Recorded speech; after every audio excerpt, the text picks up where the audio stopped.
Salut à tous, alors content de vous retrouver pour cette nouvelle vidéo. Alors dans cette nouvelle vidéo, nous allons parler de la nouvelle technologie que tout le monde en parle, ChatGPT. Alors c'est quoi ChatGPT? ChatGPT est une intelligence artificielle, donc l'IA développée par OpenAI depuis l'année 2015. Donc cependant, au fil du temps, il s'est amélioré. Il a amélioré son modèle linguistique et c'est en 2022, l'année passée, qu'il lance son modèle qu'on appelle le GPT-3. Alors, que fait le GPT-3? Avec son dernier modèle, le GPT-3, il a cette possibilité-là de pouvoir générer du texte d'une manière assez considérable, ce qui attire un grand nombre de gens et s'élance.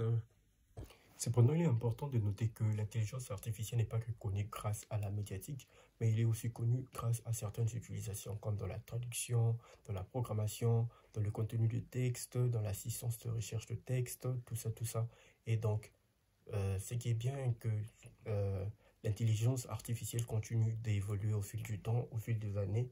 Et aujourd'hui même, ils sont dans le modèle GPT 3.5.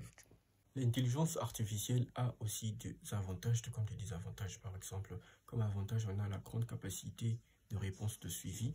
On a par exemple l'admission des erreurs. Par exemple, en tant qu'intelligence artificielle, elle sait reconnaître ses erreurs. C'est-à-dire que en te générant par exemple une suite de longues réponses, ça peut t'y arriver qu'elle se trompe. Et donc, une fois qu'elle t'a pas donné la vraie version de la réponse, et qu'elle notifie qu'elle n'a pas donné cette vraie version de réponse, donc elle peut vite changer cela.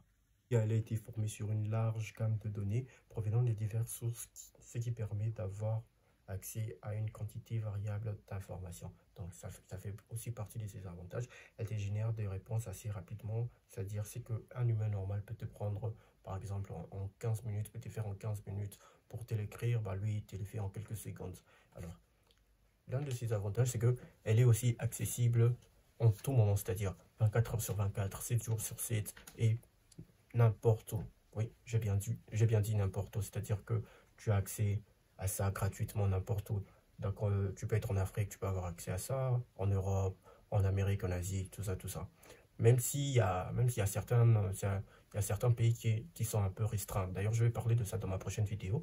L'un de ses désavantages, c'est qu'il dégénère de contenu des articles, des descriptions de produits, des résumés. C'est-à-dire, je te donne un exemple, par exemple. Tu as un essai à faire, par exemple, un essai de ton école ou bien de l'université. Et on sait bien que quand on a un essai, des fois, il ne faut pas dépasser un certain nombre de plagiats. C'est-à-dire que tu vas pas tout prendre venant de l'Internet. Et vu que ChatGPT, elle fait quoi? Elle tire ses sources un peu de partout, avec des articles qu'elle-même elle apprend bien sûr. Elle va peut-être ça peut se faire que tu demandes à ChatGPT de te faire telle dissertation ou tel essai. Donc ChatGPT va te le faire, mais ça sera attends-toi déjà à dépasser le nombre de pourcentage de plagiat qui est prévu déjà. Donc c'est l'un des désavantages. Et puis il y a l'autre désavantage que ChatGPT, bon, peut-être que elle-même ne dit pas, mais que selon moi, c'est que vu l'avancée de la technologie, de l'intelligence artificielle, ça devient un peu risquant d'ailleurs, je trouve, parce que c'est-à-dire quoi?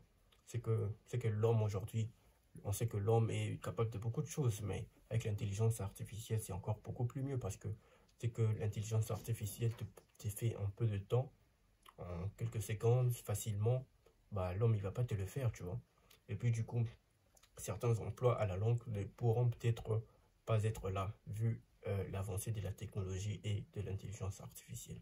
On arrive à la fin de cette vidéo. N'oublie pas de laisser un petit pouce bleu, n'oublie pas de s'abonner si tu n'es pas abonné, et puis toujours laisser un commentaire si tu as des questions à poser, si tu as des réponses à donner, ou bien si tu as des avis à partager. Donc, merci à vous, merci à tous.